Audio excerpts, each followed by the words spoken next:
కూడా ఇప్పటికీ వైఎస్ మరణం మీద చర్చ జరుగుతుంది సార్, అదంతా ఓకే.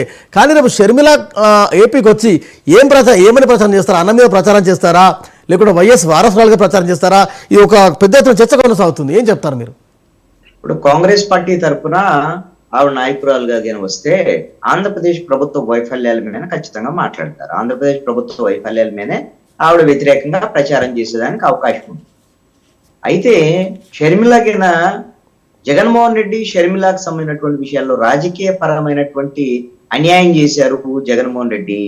ఈ విధంగా మేము ఆయన జైల్లో ఉన్నప్పుడు నేను పాదయాత్ర చేశాను, అదే విధంగా మా తల్లి కూడా ప్రచారం చేసింది, మా అందరినీ కూడా ఎన్నికల సమయంలో వినియోగించుకొని ఆ తర్వాత అన్యాయం చేశారు అనేటువంటి విధంగా ఈయన మాట్లాడారు అని అంటే అది జగన్మోహన్ రెడ్డికి నష్టం జరిగేదానికి అవకాశం ఉంది.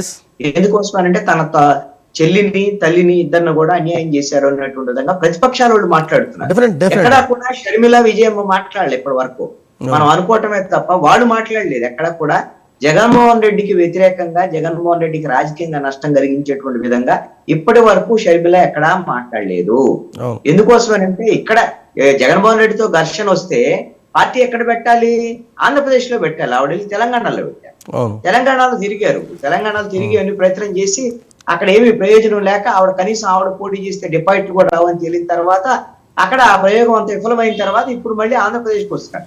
అది కూడా వాళ్ళ అన్నకి అవసరమైనటువంటి సందర్భంలో ఆంధ్రప్రదేశ్ రాజకీయాల్లోకి వస్తున్నారు. వాళ్ళ అన్నకి ఇప్పుడు అవసరం. ఎందుకోసం అంటే జగన్మోహన్ రెడ్డి ఓడిపోబోతున్నారు. అన్ని వర్గాల నుంచి ప్రజల్లో వ్యతిరేకత వచ్చింది. జనసేన తెలుగుదేశం పొత్తులోకి వచ్చిన తర్వాత బలంగా వాళ్ళు ముందుకు వెళ్తున్నటువంటి పరిస్థితి ఉంది. ఈ విధంగా అయితే నష్టపోతాం మనం. కాబట్టి ఇక మనం ప్రభుత్వ వ్యతిరేక ఓటు చేయాలంటే షర్మిల వస్తేనే కాంగ్రెస్ పార్టీ ఎంతో కొంత రైజ్ అయ్యేదానికి అవకాశం ఉంటుంది. ఎంత రైజ్ అవ్వచ్చు అని అంటే వాళ్ళు 1.5% ఓటింగ్ ఉన్నటువంటి పర్సెంటేజ్ ఇంకా కొంత పెరగవచ్చు. అయితే ఇందాక కాంగ్రెస్ నాయకులు నారాయణ గారు ఆయన మాట్లాడారు. కాంగ్రెస్ పార్టీకి సానుకూలత ఉన్నటువంటి మాట వాస్తవం అండి ఆంధ్రప్రదేశ్ లో. దాంట్లో ఎటువంటి సందేహం లేదు. ఎందుకు అనంటే 9.5 సంవత్సరాల్లో కేంద్రంలో ఉన్న బీజేపీ ప్రభుత్వము ఈ రాష్ట్రానికి ఇవ్వాల్సినటువంటి హక్కుగా రావాల్సినటువంటి వాటిని కూడా ఇవ్వకుండా, హోదా గాని విభజన హామీలు అమలు చేయకుండా కక్షపూరితమైనటువంటి వివక్షను ప్రదర్శిస్తుంది బీజేపీ ప్రభుత్వం. దీని మీద బీజేపీ మీద తీవ్రమైనటువంటి వ్యతిరేకత ఉంది. రేపు పొద్దున తెలుగుదేశం జనసేన బీజేపీతో పొత్తుగా పెట్టుకుంటే వాళ్ళు 100 కేజీలు బండ కట్టుకొని నడుము కట్టుకొని బావిలో దూకినట్టే. రేపు పొద్దున ఓడిపోతారు. బీజేపీతో పొత్తు పెట్టుకుంటే మరి వైఎస్ఆర్ కాంగ్రెస్ పార్టీ నెత్తిన పాలు పోసినట్టు. కానీ కాంగ్రెస్ పార్టీ విషయంలో ప్రజల్లో సానుకూలత ఉందండి. ఎందుకు ఉంది అంటే వాళ్ళు రాష్ట్రాన్ని విభజించారనేటువంటి దాని మీద అశాస్త్రీయంగా విభజించారని కోపం ఉంది. అందుకే 2014లో వాళ్ళకి రాజకీయంగా వాళ్ళని వ్యతిరేకించారు ప్రజలు. ఇప్పుడు రేపు పొద్దున వాళ్ళు కేంద్రంలో అధికారంలోకి వస్తే రాహుల్ గాంధీ ప్రత్యేక హోదా కానీ విభజన హామీలు ఇస్తాం ఇవన్నీ అంశాల మీద వాళ్ళు వస్తే బాగానే ఉండొచ్చేమో రాష్ట్రానికి అనేటువంటి అనుకుంటున్నారు. అలాగని ఆంధ్రప్రదేశ్ లో కాంగ్రెస్ పార్టీ ఏదో అధికారంలోకి వచ్చేంత ఎదిగేదానికి అవకాశం లేదు.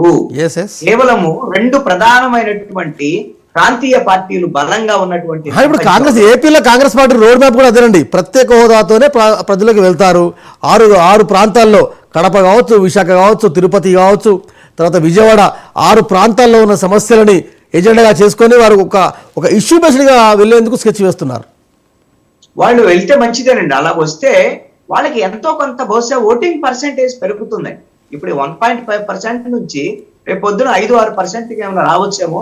లేదు అనుకుంటే ఎంపీ స్థానాలకు సంబంధించినటువంటి విషయంలో సపోజ్ షర్మిల లాంటి వాళ్ళు ఎవరైనా ముఖ్యులు పోటీ చేస్తే ఒక ఎంపీ స్థానమో ఏదైనా గెలిస్తే గెలవచ్చు చెప్పలేం. మరి ఆవిడ వెళ్ళి వాళ్ళ అన్న మీద పోటీ చేస్తారు, కడపలో పోటీ చేస్తారు అని అంటే గెలవటం కష్టం అండి. ఎందుకోసం అంటే జగన్మోహన్ రెడ్డి రాజకీయంగా వైఎస్ఆర్ ఆయన రాజకీయ వారసత్వం జగన్మోహన్ రెడ్డి తీసుకున్నారు. షర్మిల జగన్మోహన్ రెడ్డి తిప్పిన ఆయన జైల్లో ఉన్నప్పుడు అన్న వదిలిన బాణంగా ఆవిడకి మంచి పేరు ఉంది తప్ప ప్రత్యేకంగా షర్మిలకు అయితే రాజశేఖర్ రెడ్డి వారసత్వం షర్మిలకు వచ్చేదానికి అవకాశం ఉండదు. ఆ విధంగా చూసేదానికి అవకాశం లేదు. వైఎస్ఆర్ కాంగ్రెస్ పార్టీ బలం ఉన్నంత కాలం కాంగ్రెస్ పార్టీ పూర్తి స్థాయిలో ఎదగటం, కాంగ్రెస్ పార్టీయే వైఎస్ఆర్ కాంగ్రెస్ పార్టీని ఓడించడం అనేది షర్మిల కాదు ఎవరు వచ్చినా కూడా అసాధ్యమైనటువంటి అంశం. ఎస్ సార్ గారు ఏం చెప్తారు? నారాయణరావు గారు షర్మిల గారు రాష్ట్రం అంతా కూడా ఖచ్చితంగా ఆవిడ పర్యటిస్తారు. వాళ్ళ నాన్నగారు అంత ముందు చేసినటువంటి ముఖ్యమంత్రిగా కాంగ్రెస్ ముఖ్యమంత్రిగా ఉన్నప్పుడు చేసిన పథకాలన్నీ కూడా తిరిగి మళ్ళీ కూడా కాంగ్రెస్ పార్టీ అధికారంలోకి వస్తే ప్రవేశపెడతామని ఆవిడ ద్వారానే ప్రచారం కూడా చేస్తాం. ఖచ్చితంగా ఆమె వాళ్ళన్న కాదు ఎవరి మీదైనా సరే, ఎందుకంటే కాంగ్రెస్ కి ఒక లైన్ ఉంటది. ఒకసారి